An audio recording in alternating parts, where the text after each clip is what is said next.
નમસ્કાર મિત્રો, Shriji classes YouTube ચેનલમાં હું તમારું સ્વાગત કરું છું। તો તારીખ 29/9/2025ના રોજ જે હિન્દી વિષયનો રાઉન્ડ જે હતો તો તે રાઉન્ડના અંતે કઈ કેટેગરીમાં કુલ કેટલી જગ્યાઓ ભરાઈ અને કઈ કેટેગરીમાં કેટલી જગ્યાઓ બાકી રહી તેના વિશેનું સંપૂર્ણ એનાલિસિસ આ વિડીયોમાં હું તમને આપીશ। તો સૌપ્રથમ જોઈએ કેટેગરી ઓપન, જેમાં કુલ જગ્યાઓ 171 હતી, તેમાં 98 જગ્યાઓ ભરાઈ અને 73 જગ્યા બાકી રહી, જેની ટકાવારી 57.31 છે। ત્યારબાદ છે એસસી કેટેગરી, કુલ જગ્યાઓ 21 હતી, જેમાંથી 21 જગ્યા ભરાઈ ગઈ, એટલે કે બાકી જગ્યા જે છે તે 0 છે, તેની ટકાવારી 100% ભરાઈ ગઈ। ટૂંકમાં એસસીનો રાઉન્ડ હવે આવશે નહીં। ત્યારબાદ છે એસટી કેટેગરી, જેમાં કુલ જગ્યાઓ 85 હતી, જેમાં ફક્ત 3 જગ્યાઓ જ ભરાઈ, એટલે કે 82 જગ્યાઓ બાકી રહી, જેની ટકાવારી છે 3.53।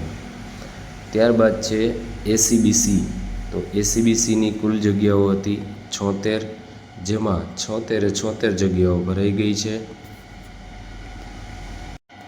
એટલે કે બાકી રહેલ જગ્યાઓ 0 છે, એટલે કે 100% સીટો ભરાઈ ગઈ છે। ત્યારબાદ વાત કરીએ ઈડબ્લ્યુએસની, જેમાં કુલ જગ્યા 40 હતી, જેમાં આજે 24 જગ્યાઓ ભરાઈ ગઈ છે અને 16 જેટલી જગ્યાઓ બાકી છે, તો તેની ટકાવારી 60% જેટલી જગ્યાઓ ભરાઈ ગઈ છે।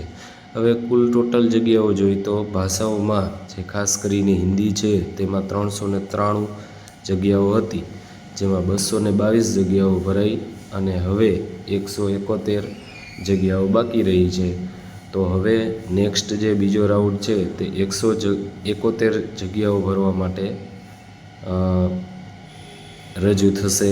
તો તેમાં ઓપનની 73 બાકી છે, એસટીની 82 બાકી છે અને ઈડબ્લ્યુએસની 16 બાકી છે। ત્યારબાદ પીએચ કેન્ડિડેટ માટે જગ્યાઓ કઈ બાકી રહી છે, કેટલી ભરાઈ તે વિશે માહિતી મેળવીએ। તો કેટેગરી એ જે છે તેમાં કુલ જગ્યા 4 હતી, જેમાંથી 1 ભરાઈ અને 3 બાકી છે। ત્યારબાદ છે કેટેગરી બી, એમાં કુલ 5 જગ્યાઓ હતી, જેમાં 1 જગ્યા ભરાઈ છે, 4 જગ્યા બાકી છે। ત્યારબાદ કેટેગરી સી, જેમાં કુલ જગ્યા 5 હતી, જે 5 ભરાઈ ગઈ છે અને હવે 1 પણ જગ્યા બાકી નથી। કેટેગરી ડી માટે કુલ જગ્યા 3 હતી, જેમાં 1 પણ જગ્યા ભરાઈ નથી, 3 જગ્યા બાકી છે। તો પીએચ કેન્ડિડેટના કુલ 17 જગ્યામાંથી ફક્ત 7 જગ્યા ભરાઈ છે અને 10 જગ્યા જેટલી બાકી છે।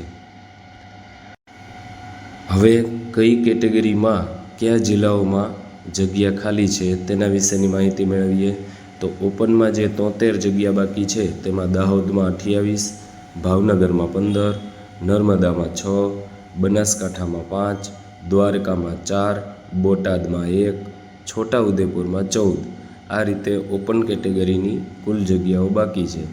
ત્યારબાદ બીજી કેટેગરી જોઈએ તો ઈડબ્લ્યુએસમાં કુલ 16 જગ્યાઓ બાકી છે, જેમાં દાહોદમાં 8, ભાવનગરમાં 1, નર્મદામાં 1, બનાસકાંઠામાં 1, દ્વારકામાં 1, છોટાઉદેપુરમાં 4 જગ્યાઓ બાકી છે। ત્યારબાદ એસટી કેટેગરી જોઈએ તો તેમાં અમદાવાદમાં 2, વડોદરામાં 5, રાજકોટમાં 1, આણંદમાં 1, પંચમહાલમાં 30, દાહોદમાં 18, ભાવનગરમાં 1, ભરૂચમાં 15, બનાસકાંઠા જે છે તેમાં 2, મહીસાગરમાં 6 અને સુરતની જે નગરપાલિકા છે તેની શાળામાં 1 જગ્યા। તો મિત્રો આ હતી વિવિધ કેટેગરી વાઇઝ બાકી વધેલી જગ્યાઓ કે જેના માટે સેકન્ડ રાઉન્ડ પાક્કું ને પાક્કું આવવાનો જ છે। તો જે મિત્રોનો વારો પહેલા રાઉન્ડમાં આવ્યો નથી તો તે મિત્રો આ બધા જિલ્લાઓમાંથી સરસ મજાનો જિલ્લો મળી જાય તેવી આશા રાખું છું અને તમને શુભેચ્છા પાઠવું છું। તો આ વિડીયો જો તમને ઉપયોગી લાગ્યો હોય તો વિડીયોને વધુમાં વધુ લાઈક કરશો અને ચેનલને સબસ્ક્રાઈબ કરશો। આભાર।